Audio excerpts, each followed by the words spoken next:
Today, we're going to be talking about three players that the Washington Commanders might cut before the season starts. And so before we go ahead and we jump into it, I first want to remind you to hit that like, hit that subscribe, and follow the channel as we talk nothing but Washington Commanders football daily. And so with that being said, let's go ahead and let's jump into it as we are talking about three players that the Washington Commanders might cut before the season gets started here. And so I got a chance to take a look at this article on ClutchPoints if you want to take a look at this. And so the title is Three Commanders Cut Candidates on Chopping Block Entering the 2026 NFL Training Camp. And so these players, maybe they get cut during training camp, maybe they get cut after preseason is over for the Washington Commanders. And so this is just a hypothetical if you want to check this out. And so let's go ahead and let's start with player number one that is mentioned in this article.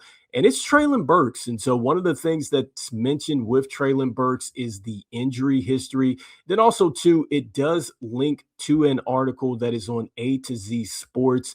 And it brings up a statistic as far as just really how inefficient, I guess, he's been with the limited time that he's had on the field here. And so it says that he's averaging a poor 45.5% catch rate and an abysmal 0.85 yards per route run. And so this was according to Evan Winter, who wrote this on A to Z Sports. And so let's start with the fact, just around the injuries. And so, look, I think that is something that we've talked about with Treylon Burks is that, look, he was drafted in the first round. He was supposed to be the replacement for A.J. Brown in Tennessee, and it just didn't work out there. And twice he played in 11 games at Tennessee when he first came in the league. And so 22 and 23, played in 5 games in his final season in Tennessee, and he just played in 8 games with the Washington Commanders. But I'll say this, in the 8 games with the Washington Commanders, I think that he was certainly an impact. I think that he was in a good position, especially with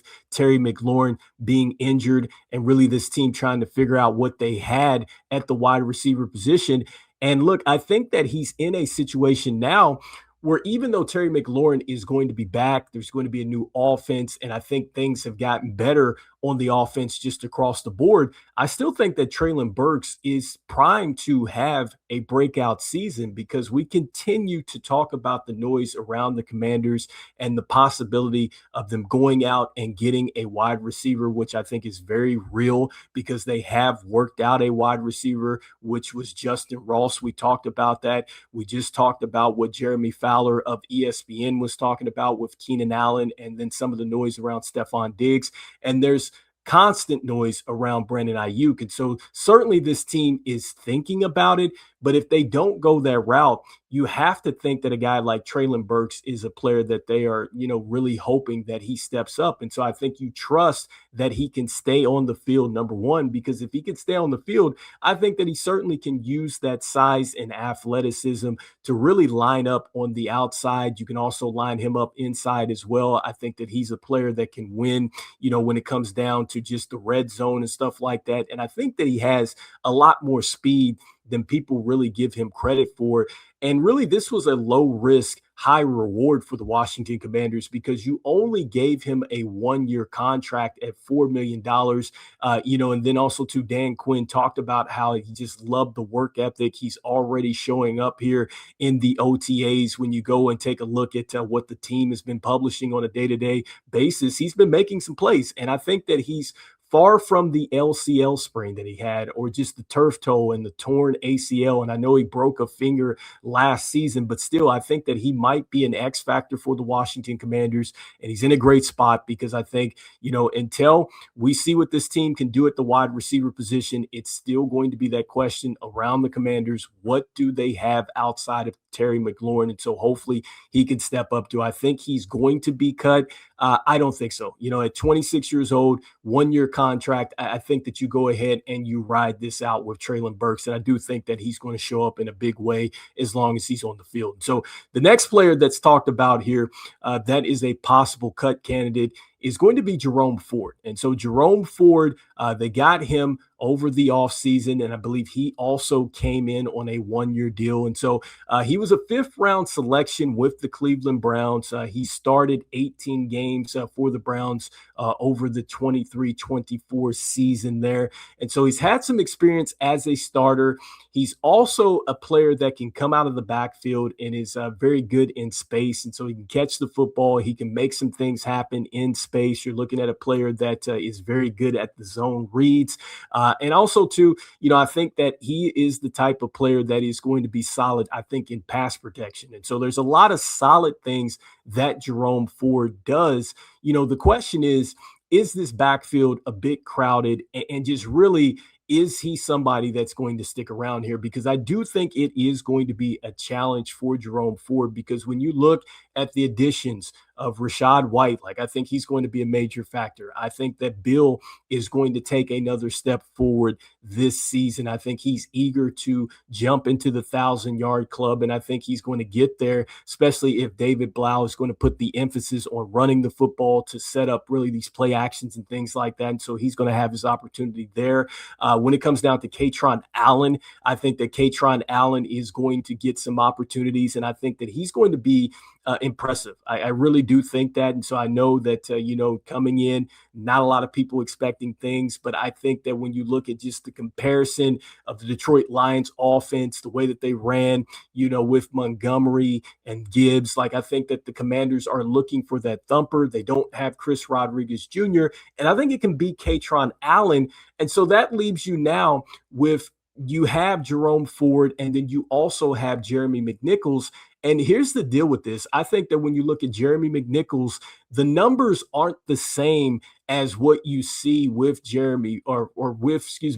with Jerome Ford. But what it is with Jeremy McNichols is, I think that he has the trust with Jayden Daniels. He's got the trust with Coach Lynn, who is the running back coach. And then also, too, David Blau, who's now taking over as a first-time offensive coordinator here. He gets a chance to also utilize a player that he's very familiar with. And so I think that that's one of the things that you have to think about here with this situation with Jerome Ford, because with Jeremy McNichols, yes, he's a little bit older, but you can still get some special teams out of him. He's still a player that can come out of the backfield and catch the football. He's still a guy that can be a spot starter for you. He does run, I think, with some authority and behind his pad level, which I think that would probably be the calling card here for Jerome Ford if he's going to stay with the team, is that he's going to have to be, I think, a little bit more of a power back. He's going to have to show up with the protection.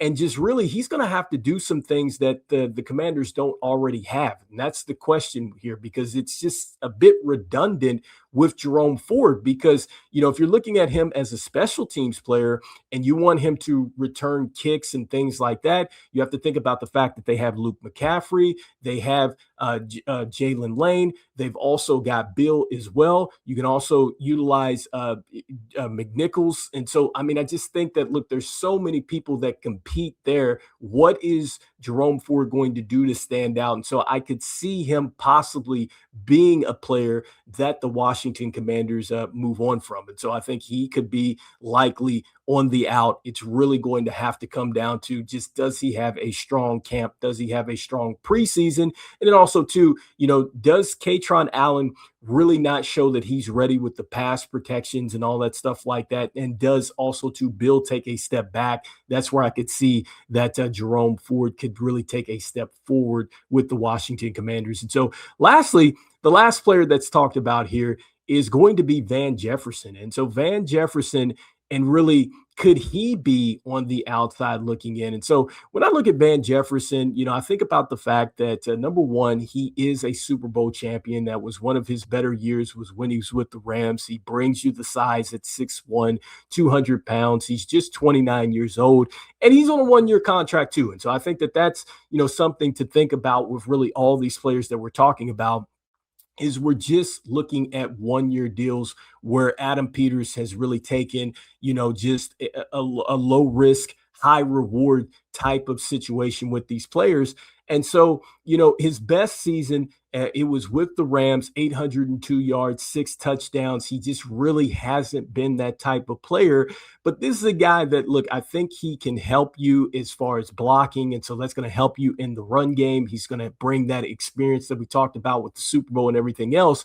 But, just with the fact that Treylon Burks could step up, you've also got Antonio Williams, who I think he's going to quietly step up too. You have De'Ami Brown, and then you have hopefully a healthy Terry McLaurin as well. And then the backfield, we just talked about Rachaad White. Like, I think he's going to come out and make some plays. Hopefully we get a chance to see some more from Bill and stuff like that. And so you just wonder with Van Jefferson, does he need to be on the roster here, especially if they decide to bring in, a Stephon Diggs or a Brandon Ayuk? And so I could see that possibly he could be on the outside looking in. I'm not saying that he necessarily compares to Michael Gallup in that situation last year, but I do remember Michael Gallup, he came back out of retirement, and that's not what Van Jefferson did. To be clear, he didn't come out of retirement, but it just seemed like that the Commanders brought him in. They wanted to take a good look at him. They decided to move on from him. But right now, I think that you look at just really what's been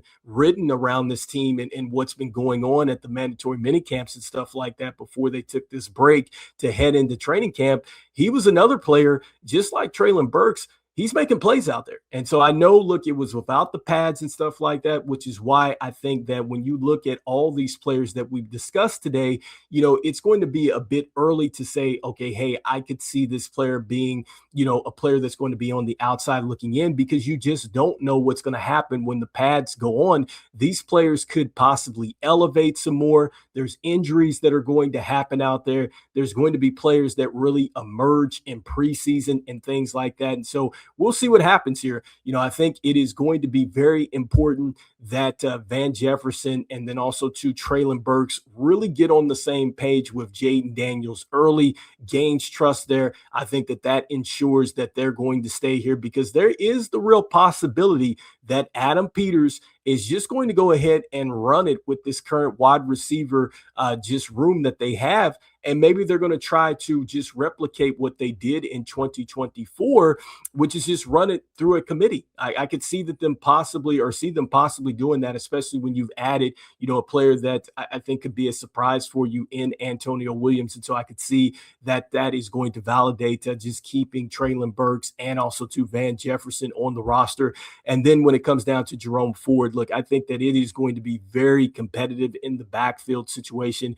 And he very much may be the player that could be on the outside looking in here, because I do think that right now, just looking at this on paper, and again, this could change once you get into just training camp and everything else, but I think that Jeremy McNichols, I think that he has a step on him right now, but let's see what happens with that. And so anyway, you guys let me know in the comments here what you guys are thinking. Once again, we took a look at this article that was posted on ClutchPoints, the 3 players that were mentioned here. You had Treylon Burks. Do you think that Treylon Burks could possibly be cut by the Washington Commanders before the season starts? Do you think that it could possibly be at the running back position here with Jerome Ford? Is he the player that could be on the outside looking in?